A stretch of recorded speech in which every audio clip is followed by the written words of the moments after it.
পিতা परमेश्वर ধন্যবাদ মহান প্রভু যিশুর নামে। আর যিশুকে জানাই অসংখ্য অসংখ্য ধন্যবাদ। তো আজকে একটা বাক্য নিয়ে আলোচনা করব, পরমেশ্বর পিতার বাক্য। তার একটা প্রার্থনা করে নেব।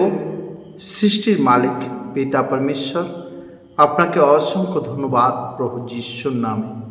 প্রভু, আজকে যে বাক্য নিয়ে আলোচনা করছি, আপনি সবর্তী থেকে সুন্দরভাবে সেই বাক্যকে আপনি বুঝিয়েছেন পিতা। আমার বিশ্বাস এই জন্য আপনাকে অসংখ্য ধন্যবাদ প্রভু যিশুর নামে। আদর সম্মান মহিমা সবই আপনাকে দিলাম। ছোট্ট প্রার্থনা প্রভু যিশু খ্রিস্টের নামে চাইলাম, আমেন। ঈশ্বর কেন আমাদেরকে ধন্যবাদ দিয়ে সব কিছু খেতে বলেছেন? আজকের বিষয়বস্তু এই বাক্যটাকে নিয়ে অনেকের মনের মধ্যে ভুল বুঝাবুঝি আছে, তাই তারা জেনে শুনে ঈশ্বরের কাছে পাপ করছে। আমরা যদি প্রথম তিমথিও 4:1 দেখি, কিন্তু আত্মা স্পষ্টই বলিতেছেন, উত্তরকালে কতক লোক ভ্রান্তিজনক আত্মাদিগতে ও ভূতেদের শিক্ষামালায় মন দেয়া বিশ্বাস হইতে সরিয়া পড়িবে। ইহা এমন মিথ্যাবাদীদের কপটতায় ঘটিবে, যাহাদের নিজ সংবেদ তপ্ত লোহের দাগের মতো দাগযুক্ত হইয়াছে। 3 পদে বলছে, তাহারা বিবাহ নিষেধ করে এবং বিবিধ খাদ্যের ব্যবহার নিষেধ করে। যাহা যাহা ঈশ্বর এই অভিপ্রায় সৃষ্টি করিয়েছেন, যেন যাহারা বিশ্বাসী ও সত্যের তত্ত্ব জানে, তারা ধন্যবাদপূর্বক ভোজন করে। তার মানে এখানে বলছে যে এই যে তিমথিওকে পৌলস এই যে চিঠিটা লিখেছেন, এখানটায় তিমথিও যে পরিবার ছিল, আমরা যদি প্রেরিতের কার্যবলী 16:1 দেখি, পরে তিনি দর্বিতে ও লুস্ত্রায় উপস্থিত হইলেন। আর দেখো, সেখানে তিমথিও নামে একজন শিষ্য ছিলেন। এখানে পৌলসের কথা বলছে, তিনি এক বিশ্বাসিনী ইহুদি মহিলার পুত্র, কিন্তু তাহার পিতা গ্রিক। তাহলে ইহুদি আর গ্রিক, এখানে দুজনে বিবাহিত হওয়ার পরে তাদের সন্তান হয়েছিল, সে তিমথিও। তার মানে এই জায়গায় আজকে আমি যখন যিশুকে গ্রহণ করছি, তখন আমি ঈশ্বরের সন্তান, আর ঈশ্বর আমাকে সৃষ্টি করেছেন। কিন্তু আজকে অনেক মানুষ, ধরো আজকে মুসলিম, হিন্দু, খ্রিস্টান, বৌদ্ধ, জৈন, ইহুদি, যত জাতি আছে পৃথিবীতে, সবাই কিন্তু ঈশ্বরের সন্তান। কিন্তু তবুও আমরা বিশ্বাসী হওয়ার পরে আমরা কি করি, যে ও কোন জাতির, কোন কাস্টের, কোন ধর্মের, সেগুলো আমরা দেখি। সেই জায়গায় বলছে যে আমাদেরকে এই জায়গায় যেন আমরা না বলি। তার মানে আজকে ঈশ্বর যে কথাটা আমাদেরকে বোঝাতে চাইছে, সেটা তো বুঝছে না। আগুভাই লিডার পাস্টার সেটাকে উল্টো মানে করছে। 4:4 বলছে, বাস্তবিক ঈশ্বরের সৃষ্টি সমস্ত বস্তুই ভালো, ধন্যবাদ সহকারে গ্রহণ করিলে কিছুই অগ্রাহ্য নয়। আমরা তিমথিও 4:4 আমরা যদি পড়ি, পবিত্র আত্মা পরিষ্কারভাবে বলছেন, ভবিষ্যতে কিছু লোক খ্রিস্টীয় ধর্ম বিশ্বাস থেকে দূরে সরে যাবে এবং ছলনাকারী আত্মা ও মন্দ আত্মাদের শিক্ষায় দিকে ঝুঁকে পড়বে। বিবেক অসার হয়ে গেছে এমন সব মিথ্যাবাদী লোকেদের ভণ্ডামির জন্য এইরকম হবে। এরা মানুষকে বিয়ে না করার আদেশ দেয় এবং কোনো কোনো খাবার খেতে মানা করে। কিন্তু বিশ্বাসীরা যারা ঈশ্বরের সত্যকে জেনেছে, তারা যেন ধন্যবাদ দিয়ে খায়। সেই জন্যই তো ঈশ্বর এই সব খাবার সৃষ্টি করেছেন। ঈশ্বরের সৃষ্টি প্রত্যেকটি জিনিস ভালো, তাই কোনো জিনিস খারাপ মনে করে বাদ দেওয়া উচিত নয়, কিন্তু তা যেন ধন্যবাদ দিয়ে গ্রহণ করা হয়। তার মানে এইখানটায় আমাদেরকে যেটা বোঝাতে চাইছেন, যে আজকে ধরুন মুসলিম বা হিন্দু, এদের খাবারের কালচার আলাদা। কেউ যদি হিন্দু বা মুসলিম, এরা খাবারের কালচারকে চেঞ্জ করতে চায়, খাবার খেতে চায়, তাহলে এখানে ধন্যবাদ দিয়ে যদি সে খায় তাহলে সেটা তার জন্য শুদ্ধ হয়ে যাবে। কারণ ইহুদিদের রীতিরেওয়াজ অনুসারে এদেরকে কিছু খাবারকে অশুদ্ধ বলে ধরা হয়েছিল। আমরা যদি প্রেরিতের কার্যবিবরণী 11:5 দেখি, আমি জাফরনগরে প্রার্থনা করিতেছিলাম, পিতর বলছে, এমন সময় আবির্ভূত হইয়া এক দর্শন পাইলাম, দেখিলাম একখানা বড় চাদরের মতো কোনো পাত্র নামিয়া আসিতেছে, তাহা চারিকোণে ধরিয়া আকাশ হইতে নামাইয়া দেওয়া যাইতেছে এবং তাহা আমার নিকটে পর্যন্ত আসিল। আমি তাহার প্রতি একদৃষ্টে চাহিয়া চিন্তা করিতে লাগিলাম, আর দেখিলাম তাহার মধ্যে পৃথিবীর চতুষ্পদ জন্তু আর বন্য পশু, সরীসৃপ ও আকাশের পক্ষী সকল আছে। আর আমি এক বাণী শুনিলাম, যাহা আমাকে বলিল, উঠ পিতর, মার, খাও। কিন্তু আমি কহিলাম, প্রভু, এমন না হোক, কেন অপবিত্র বা অসুচি কোনো দ্রব্য কখনো আমার মুখের ভিতরে প্রবেশ করেন নাই। তার মানে এখানে অসুচি দ্রব্য কোনটাকে বলছে? যে ইহুদিদের, ইসরায়েল জাতিকে কিছু খাবার নিষেধ করা হয়েছিল, কিন্তু ঈশ্বর পরে সেই খাবারকে আবার বলছে তোমরা খাও, কোনো অসুবিধা নেই। তিমোথেও 4:5 বলছে, কারণ ঈশ্বরের বাক্য প্রার্থনা মধ্য দিয়ে তা সূচি হয়। তার মানে কোনো খাবার আমাদের জন্য অসুচি নয়। তুমি যা কিছু খাবে ঈশ্বরকে ধন্যবাদ দিয়ে খাবে, শুদ্ধ। কিন্তু ঈশ্বর এখানে প্রসাদ খেতে না বলছে। ঈশ্বরকে প্রসাদ খাবার বিষয় তো লিখেই নি। এটা লিখেছে যে পৃথিবীর যা কিছু খাবার আছে,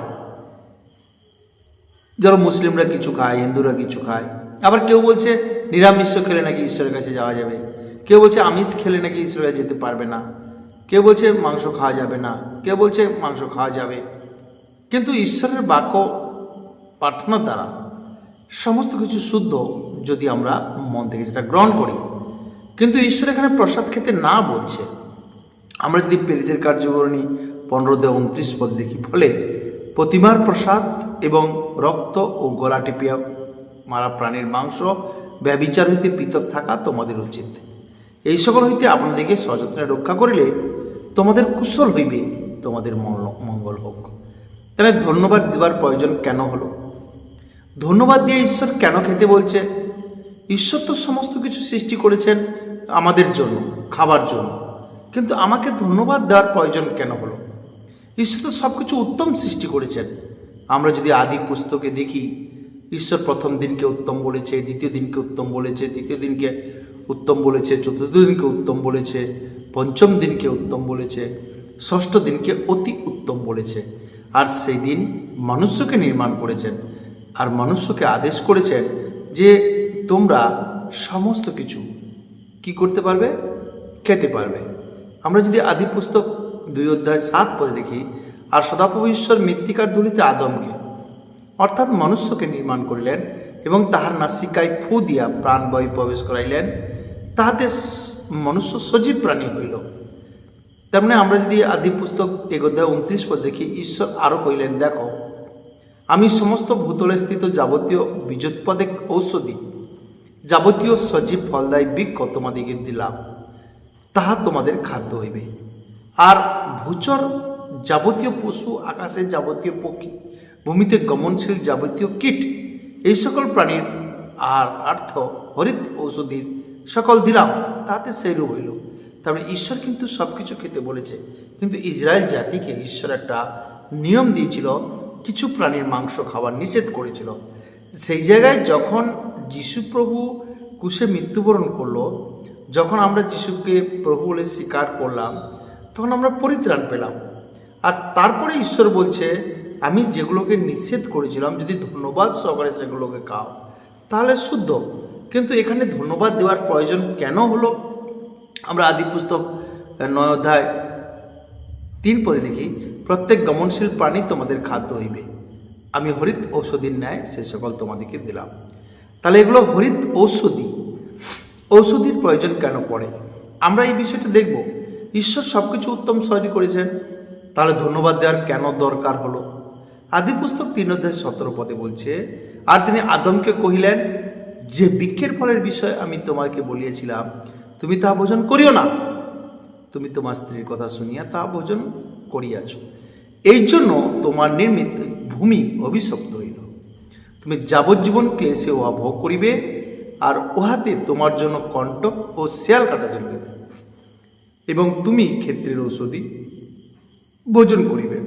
তার মানে তুমি 19 পদে বলছে, তুমি ঘর্মাত্মমুখী আহার করিবে, যে পর্যন্ত তুমি মৃত্তিকায় প্রতিগমন না করিবে, তুমি তো তাহাইতে গৃহীত হইয়াছ, কেন তুমি ধূলি ও ধূলিতে প্রতিগমন করিবে। তার মানে ঈশ্বর জগতের মানুষকে কি করে ভালোবাসে। কিন্তু এইখানটা একটা বিষয় আছে যে মানুষকে মাটি দিয়ে তৈরি করেছে, আর ঈশ্বর সেই মাটিতে গাছ লাগিয়েছে। কিন্তু ঈশ্বর যখন মানুষকে পরিত্রাণ করলো, মানে উদ্ধার করলো, কিন্তু সেই গাছ, সেই মাটি কিন্তু অভিশপ্ত থাকলো। কারণ ঈশ্বর আদমের পাপের কারণে সেই জমিনকে অভিশপ্ত বলেছে, আর সেই জন্য সেই জমিন অভিশপ্ত হওয়ার ফলে মাটিতে যা কিছু পৌষ্টিক তত্ত্ব আছে, carbohydrate, vitamin, minerals, protein, fat, সব কিছু আমাদের শরীরের মধ্যে আছে।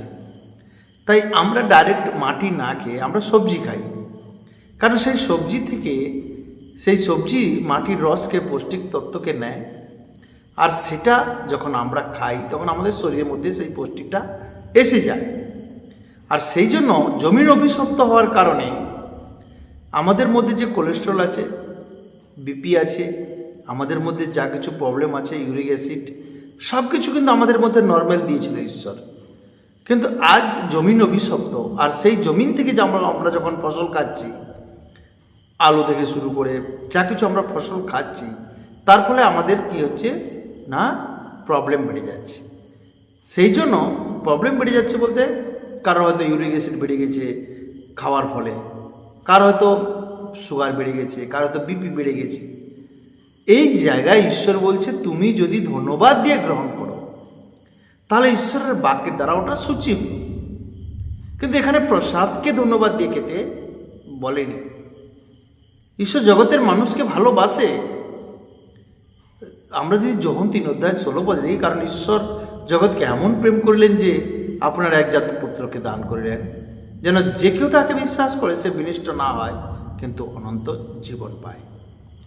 আমরা আদি পুস্তক 5:29 দেখি, কেন তিনি কহিলেন, সদাপ্রভু কর্তৃক অভিশপ্ত ভূমি হইতে আমাদের যে শ্রম ও হস্তের ক্লেশ হয়, তদ বিষয়ে আমাদেরকে সান্ত্বনা করিবে। কখন করবে? যখন আমরা ধন্যবাদ দিয়ে গাছ লাগাবো, ধন্যবাদ দিয়ে আমরা সেই গাছ থেকে যা কিছু ফসল হচ্ছে, আমরা যখন ধন্যবাদপূর্বক সেটাকে গ্রহণ করব, তখন আমাদের মধ্যে যে সুগার লেভেল আছে, আমাদের মধ্যে যে কোলেস্টেরল, আমাদের মধ্যে যে ইউরিক অ্যাসিড নর্মাল থাকবে, কারণ এটা ধন্যবাদ সহকারে গ্রহণ করলে। কিন্তু এই বিষয়টাকে ধন্যবাদ দিতে বলছে, কিন্তু মানুষ আজ সেই যেটা খেতে না বলেছে। কারণ ঈশ্বর কি দুরকম আদেশ করবে? এক জায়গায় বলছে তুমি ধন্যবাদ দিয়ে সব কিছু খাবে, কিন্তু এক জায়গায় বলছে প্রতিমার প্রসাদ খাবে না। তাহলে কি ঈশ্বর দুরকম আদেশ করেছে? সেই প্রতিমার প্রসাদকে কি ধন্যবাদ দিয়ে খেতে বলেছে? কিন্তু না, এই জায়গায় তো দুরকম আদেশ। ঈশ্বর তো দুরকম আদেশ বলবে না। ঈশ্বরের আদেশ তো একটাই হবে, একরকম হবে। ঈশ্বর যদি দুরকম আদেশ করে একটা বিষয়কে, তাহলে ঈশ্বরকে ঈশ্বর বলে কে মানবে? কারণ ঈশ্বর তিনি হচ্ছে একই রকম আদেশ করেন। ঈশ্বরের আদেশের হেরফের হয় না।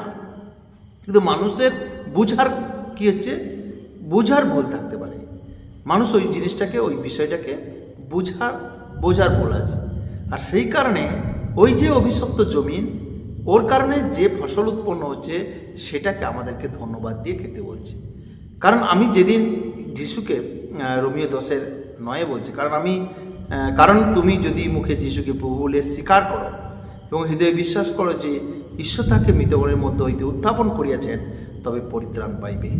কারণ লোকে হৃদয়ে বিশ্বাস করে ধার্মিকতার জন্য এবং মুখে স্বীকার করে পরিত্রাণের জন্য। তাহলে ঈশ্বর মানুষকে পাপ থেকে উদ্ধার করেছেন। আমরা যদি 1 কোরিন্থীয় 15:21 দেখি, কেন মনুষ্য দ্বারা যখন মৃত্যু আসিয়াছে, তখন আবার মনুষ্য দ্বারা মৃতগণের পুনরুত্থান আসিয়াছে। কারণ আদমে যেমন সকলে মরে, তেমনি আবার খ্রিস্টে সকলের জীবন প্রাপ্ত হয়। তার মানে মানুষকে ঈশ্বর উদ্ধার করেছেন। কেন না এই যে জমিন, এই যে পৃথিবী একদিন লুপ্ত হয়ে যাবে। এই জন্য এই পৃথিবী থেকে যা কিছু আমাদের পৌষ্টিকের প্রয়োজন হয়, যখন আমরা সেটাকে ধন্যবাদ দিয়ে খাই, তখন আমাদের ওই লেভেলটা কি থাকে, ঠিক থাকে। এই জন্য ঈশ্বর সমস্ত জিনিসকে উত্তম বানানোর পরেও ঈশ্বর সেই জিনিসকে ধন্যবাদ দিয়ে খেতে বলেছে। কিন্তু ঈশ্বর দুরকম আদেশ করবে না। এক জায়গায় বলেছে প্রসাদ খেও না, আর এক জায়গায় বলছে ধন্যবাদ দিয়ে খাবে। কিন্তু এই জায়গায় ধন্যবাদ দিয়ে প্রসাদের বিষয় বলেনি। আমরা যদি 2 পিতর 3:7 দেখি, আবার সেই বাক্যের গুণে এই বর্তমান কালের আকাশমণ্ডল ও পৃথিবী অগ্নি নির্মিত সঞ্চিত রইয়াছে, ভক্তিহীন মনুষ্যদের বিচার ও বিনাশের দিন পর্যন্ত রক্ষিত হইতেছে। তার মানে এই পৃথিবী একদিন থাকবে না। এই জন্য এই পৃথিবী এখনো অভিশপ্ত, যেটা হচ্ছে ভক্তিহীন যারা আছে তারা এই পৃথিবীতে অগ্নির মধ্যে যাবে। তার মানে আবার আমাদের জন্য কি হবে না, এই পৃথিবী এক সময় থাকবে না। কিন্তু আমরা যদি প্রকাশিত বাক্য 21:1 দেখি, পরে আমি এক নতুন আকাশ ও নতুন পৃথিবী দেখিলাম, কেন প্রথম আকাশ প্রথম পৃথিবী লুপ্ত হয়েছে এবং সমুদ্র আর নেই। আমি দেখিলাম পবিত্র নগরী নতুন জেরুসালেম স্বর্গ হইতে ঈশ্বরের নিকটে হইতে নামিয়া আসিতেছে। সে আপন বরের নির্মিত বিভূষিতা কন্যার ন্যায় প্রস্তুত হইয়াছিল। তার মানে তিমথিও 4:4 যেটা বলছে, বাস্তবে ঈশ্বরের সৃষ্টি সব বস্তু ভালো, যদি আমরা ঈশ্বরকে ধন্যবাদ দিয়ে গ্রহণ করি। যারা উদ্ধার পাওয়া ব্যক্তি ধন্যবাদ সহকারে গ্রহণ করলে কিছুই অগ্রাহ্য নয়, কেন ঈশ্বরের বাক্য প্রার্থনা দ্বারা তাহা পবিত্রীকৃত হয়। কিন্তু এখানে মূর্তি পূজার প্রসাদের কথা বলেনি। এখানে অভিশপ্ত জমিন থেকে যা কিছু হচ্ছে আমাদের পৌষ্টিক, আমাদের শরীরকে ঠিক রাখার জন্য, শরীরের ব্যালেন্সকে ঠিক রাখার জন্য, সেই সব জিনিসকে আমাদেরকে, আলুকে আমি ধন্যবাদ দিয়ে খাবো, সবজিকে ধন্যবাদ দিয়ে খাবো, আমি যা কিছু খাবো সেটাকে ধন্যবাদ দিয়ে খাবো। তো সেই বিষয়টাকে আমাদেরকে বলছে। আমরা বুঝতে পারছি পিতা পরমেশ্বর ধন্যবাদ মহান প্রভু যিশুর নামে, আর যিশুকে জানাই অসংখ্য অসংখ্য ধন্যবাদ। Amen, hallelujah.